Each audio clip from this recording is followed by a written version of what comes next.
about your team, your old team. How about those Philadelphia Eagles Yes. taking on the Bucs, the battle of the undefeateds?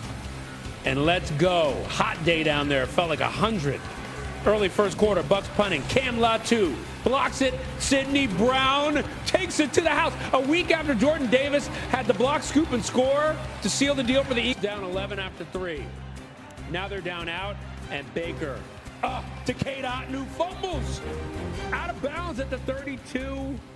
Bucs turn it over. Eagles survive this one, 31-25.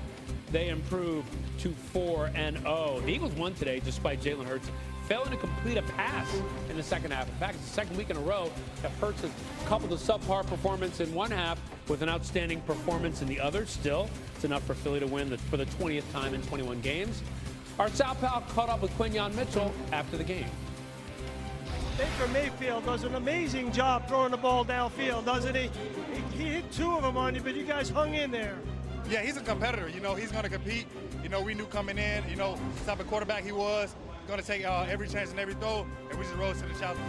We're 4-0.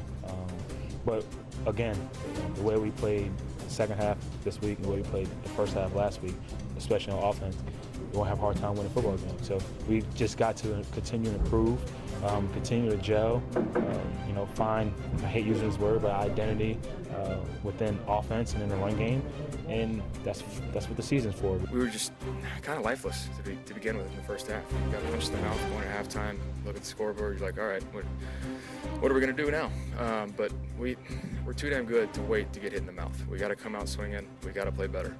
This group's too damn good to start slow, and until we take accountability to that, it should piss us off. Even though it's week 4, this should piss us off. We talked about starting fast, playing better ball, and we did not do that today. No, but they sure gave the Eagles a run for their money. Coach, big road win for Philly, but you still got questions about them. Well, you do, and this was an important road win in the fact that Baker Mayfield had beaten these guys 2 out of 3 times. 2-1 against Philadelphia. Philadelphia went there a day early, knowing that let's prepare for the weather.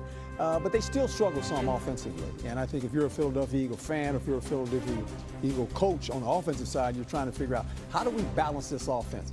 Here again, I say it every week. They have a player named A.J. Brown. Yeah. He's number 11. I think he caught 2 passes. Whew.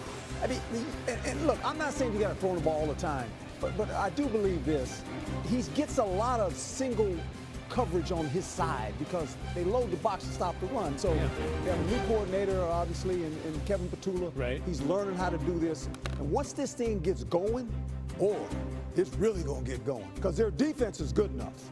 You know, their front played well. They generally do. And the secondary played pretty good today, improved. So this team, when you look at them, they're 4-0, undefeated. Yeah. And they haven't played up to their potential yet. That's the good part. That's amazing, especially for Eagles fans out there who look at this. They look at the A.J. Brown performance. They're not going over top the defense, try to get to him. So they still have more they can do. So, look, Philly fans, I'm from Philly. We love to criticize. They're 4-0. They got the Broncos next week. What's the formula, as you see it, to get them right offensively then? Well, I just think, you know, when you have a series of plays, how do you get everybody involved? It's easy for me to say I'm sitting here. I'm not the play caller. Yeah. But you got to convert on 3rd downs so you can get everybody in the mix. And I think when they get a flow of doing that, they're going to be really tough on offense. I mean, you know, because they have the potential of being outstanding on offense. But the one thing the Philadelphia Eagles do, you have to love them for this, they find ways to win. They do. 4-0 for a reason. You're 4-0, and you can sit there and say, the head coach can walk in there and say, guys, we're not playing our A game yet. That's a good thing. That's a good thing. Key sacks, key stops. Last week it was a block field goal. I mean, just every single week they find a way to get it. Find a way to win. I think we'll get better also. I think we're all looking for who is this team. Yeah. Who they are. And we talked about it in the past 3 shows that we've done. You know, you got to let 4 games play out, a quarter of the season play out to figure out who we are. Right. And quite honestly, I'm not sure who we are right now after 4 games. We've looked like a Super Bowl champion more than we have looked like a team that, you know, is not a Super Bowl champion. So I see a lot of good things.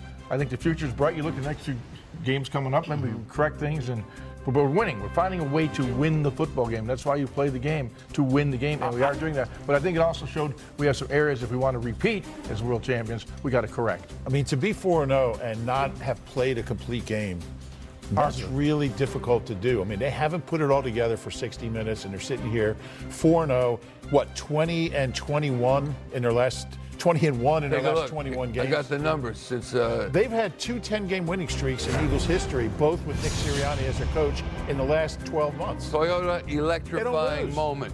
And this is since the last Eagles-Buccaneers game in Week 4 of last season. They have a 20-1 record, including the playoffs. They're 18-0 in games started and finished by Jalen Hurts. Hurts has 46 total touchdowns to just 5 total turnovers. They have outscored opponents by 248 points.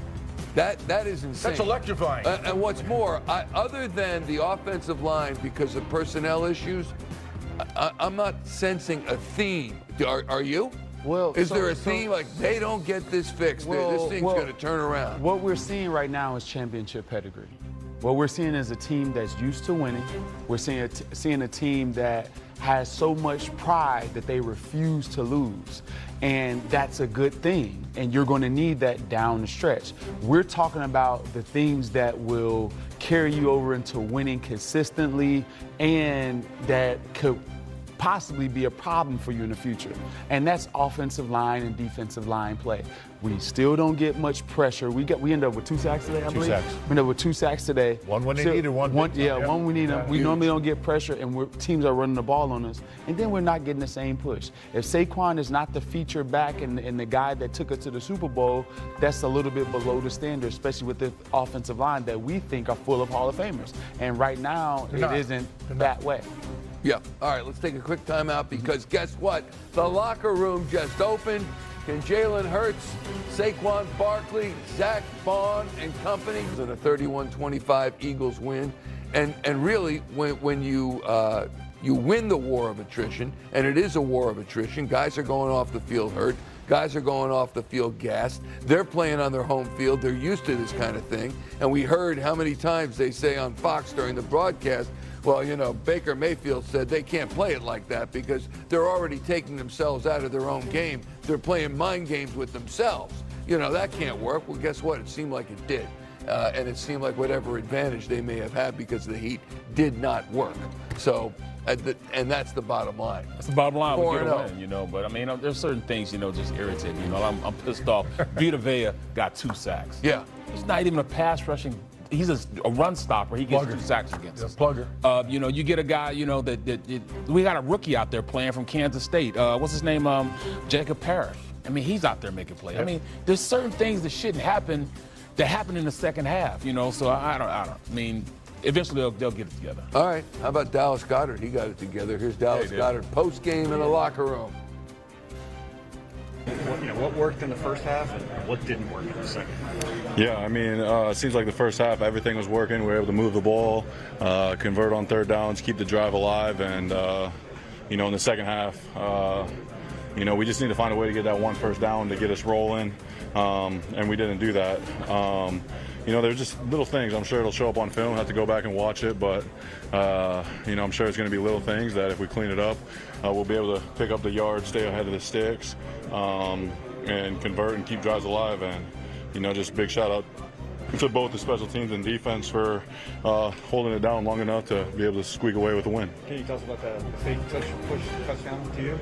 Yeah, you know, I was really happy we got it called. I think we put it in about 4 years ago, maybe 5, when the staff first got here, and you know, worked to perfection. Shout out, you know, the call and the 3 people, Grant, Cameron, and Saquon ahead of me, getting the block, so I could basically just walk in. That was pretty fun. What's the mental like after a game like this? Obviously, it's really hard to win on the road in the NFL, but in the second half, you guys didn't play as well as you would hope, at least the offense. What's the mental like after one of these type of wins? Yeah, you never 2 down after a win. It would have really been a bummer if we let that one slip through our fingers. We're going to enjoy it today and go back to work tomorrow. You know, like you said, winning